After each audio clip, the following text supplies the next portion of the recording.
महाराष्ट्र के मुख्यमंत्री देवेंद्र फडणवीस हमारे साथ हैं जो बिहार दौरे पर हैं। सर, एबीपी न्यूज़ में आपका स्वागत है। 2020 में आप प्रभारी के तौर पर यहाँ थे और एक सफलता भी हासिल की थी। 2020 से 2025 की अगर मैं तुलना करूँ तो क्या अंतर देखते हैं और इस तरह का इस बार का चुनाव 20 की तुलना में कैसा देखते हैं? देखिए, 20 से 25 बिहार भी बेहतर हुआ है और एनडीए की परिस्थिति भी बेहतर हुई है। अब एनडीए बिल्कुल एक साथ है, चिराग जी भी एनडीए का पार्ट है, 5 पांडव साथ में है, मोदी जी का आशीर्वाद है। तो मुझे ऐसा लगता है कि कुल मिलाकर राजनीतिक स्थिति में बिहार में एनडीए बहुत मजबूत है। और जहाँ तक बिहार का सवाल है तो मैं 5 साल में देख रहा हूँ, आप पटना का एयरपोर्ट ही देख लीजिए, कितना बदल गया। एक छोटा सा कस्बे का एयरपोर्ट लगता था, आज इंटरनेशनल एयरपोर्ट लगता है। यहाँ बने हुए आज पुलिये देखिए, यहाँ बने हुए आप रोड्स देखिए। अभी कल मैंने 350-400 किलोमीटर रोड से ही सारी सभाएं की, बारिश थी तो सब जगह मुझे अच्छा रोड मिला। तो एक प्रकार से जो इंफ्रास्ट्रक्चर का काम हुआ है, आज आप देखिए कि जिस प्रकार से यहाँ पर इंजीनियरिंग और मेडिकल कॉलेज बने, आपको अगर एक इंडस्ट्रियल इकोसिस्टम तैयार करने है तो यही सारी चीज़ें लगती हैं। वो चीज़ें आज दिख रही है बिहार में। एक रोजगार का बहुत बड़ा मुद्दा है और रोजगार अगर कहें तो उसका लिंक एक तरह से महाराष्ट्र से भी है, क्योंकि यहाँ का युवा आता है, मुंबई में नौकरी करता है। तो तेजस्वी कह रहे हैं कि हम इतने नौकरियाँ देंगे, आप भी दावा कर रहे हैं। तो रोजगार का मुद्दा, इसको आप महाराष्ट्र से कैसे कनेक्ट करते हैं, क्योंकि राजनीति भी होती है इसको लेकर महाराष्ट्र में? देखिए, पहली बात तो ये है कि हमारा देश एक है, तो इस देश में बिहार से कोई महाराष्ट्र में और महाराष्ट्र से कोई बिहार में आता है तो उस पर किसी को आपत्ति नहीं होनी चाहिए। लेकिन मैं जो देख पा रहा हूँ, इस बार की एनडीए सरकार जिस प्रकार के परिस्थितियाँ दिख रही है और जिस प्रकार की प्लानिंग है, जो रोड मैप है, मुझे ऐसा लगता है कि बिहार से बाहर जाने वाले लोग, इनकी संख्या तेज़ी से कम होती जाएगी और लोग यहीं पर धीरे धीरे रोज़गार पाएंगे।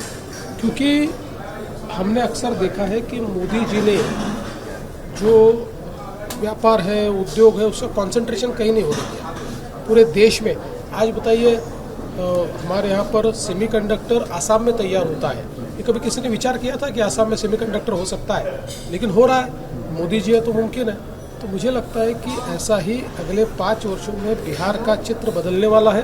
क्योंकि क्या होता है कि आपको वहाँ तक पहुँचना पड़ता है, तभी आप ऊपर जा सकते हैं। वहाँ नहीं पहुँचे तो आप कितने भी वादे कर लीजिए, वहाँ आप ऊपर नहीं। वहाँ बिहार पहुँच चुका है, बस अब ऊपर ही जाना है। महिला वोटर 2020 में आपने आकलन किया था और उस समय प्रभारी के तौर पर आपने इस पर जोर भी दिया था कि महिला वोटर को जोड़ना चाहिए। और एक कहीं ना कहीं आप भी ये मानते हैं, आप ये कहते भी हैं कि मोदी जी के प्रति महिला वोटर का एक तरह से लगाव है और वोट आते हैं। इस बार आप जिस तरह की योजनाएं ले आ रहे हैं, क्या उसका असर महाराष्ट्र की तरह बिहार में भी देखने मिलेगा? देखिए, महिला वोटर जो है देश भर में ये मोदी जी को बहुत सम्मान करती है। महिला वोटर, ये शब्द सही नहीं है लेकिन दूसरा शब्द याद नहीं आ रहा है, ये मोदी जी की वोट बैंक है। और आप कोई भी चुनाव देख लीजिए, बीजेपी जहाँ जीतती है वहाँ मोदी जी के नाम पर महिलाएं पुरुषों से ज़्यादा वोट करती है, बीजेपी को या एनडीए को। तो मुझे लगता है कि इस बार भी वही परिस्थिति है। इस बार मोदी जी और नीतीश जी, इन दोनों की पॉलिसीज़ पर, इन्होंने लिए हुए सारे निर्णयों पर महिलाएं बहुत अधिक प्रभावित है, प्रसन्न है और उसका परिणाम दिखेगा। मुख्यमंत्री के तौर पर चेहरा नहीं आया, लेकिन नेतृत्व सभी आपकी तरफ से कहा जा रहा है कि नीतीश कुमार के नेतृत्व में चुनाव लड़ा जा रहा है। तो महाराष्ट्र में भी यही बात हो रही थी, क्या नीतीश कुमार एकनाथ शिंदे बनेंगे? इस तरह के सवाल भी विपक्ष उठा रहा है यहाँ। देखिए, महाराष्ट्र में हमने बहुत स्पष्ट रूप से कहा था कि बीजेपी देवेंद्र फडणवीस के नेतृत्व में लड़ रही है। यहाँ हमारी पार्टी ने स्पष्टता से कहा है कि हम सब लोग नीतीश बाबू के नेतृत्व में लड़ रहे हैं। इसलिए कहीं पर भी हमारे नेताओं ने रत्ती भर भी उसमें कोई संशय रखा नहीं है, नीतीश बाबू ही मुख्यमंत्री बनेंगे। और एंटी इनकम्बेंसी नहीं होगी आपको लगता है? नीतीश 20 साल का ये पूरा शासन रहा है। मुझे थोड़ा इस बार उल्टा दिखता है। मुझे एंटी इनकम्बेंसी नहीं, नीतीश बाबू के प्रति लोगों का रुझान दिखता है। लोगों को लगता है कि इन्होंने सेवा की है, बेदाग की है, कोई परिवारवाद नहीं लाया, कोई भ्रष्टाचार नहीं किया है। इसलिए इनको एक और अवसर देना चाहिए लोगों में भावना। मेरे आखिरी के 2 सवाल, एक मोकामा का जंगल राज या मोकामा में जो हुआ है उसके बाद जंगल राज का मुद्दा काफ़ी गरमाया है, उसे आप किस तरह देखते हैं?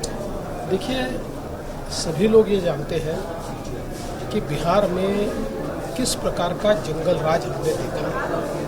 और लोग ये जानते हैं कि इनकी फितरत है, ये जो आरजेडी है, आरजेडी की फितरत है कि ये जैसे सत्ता में आते हैं वैसे भ्रष्टाचार और अनाचार शुरू कर देते हैं। इसलिए जंगल राज का मुद्दा यहाँ हमेशा रहेगा और लोगों को पता है जंगल राज से नीतीश जी, मोदी जी बाहर निकालते हैं, इसलिए हमारे साथी लोग रहेंगे। आखिरी सवाल मेरा सर, यहाँ पर भी एसआईआर का मुद्दा रहा।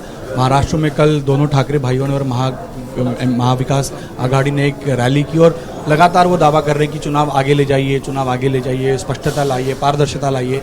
इसे आप वोट चोरी के मुद्दे को आप किस तरह जवाब देंगे?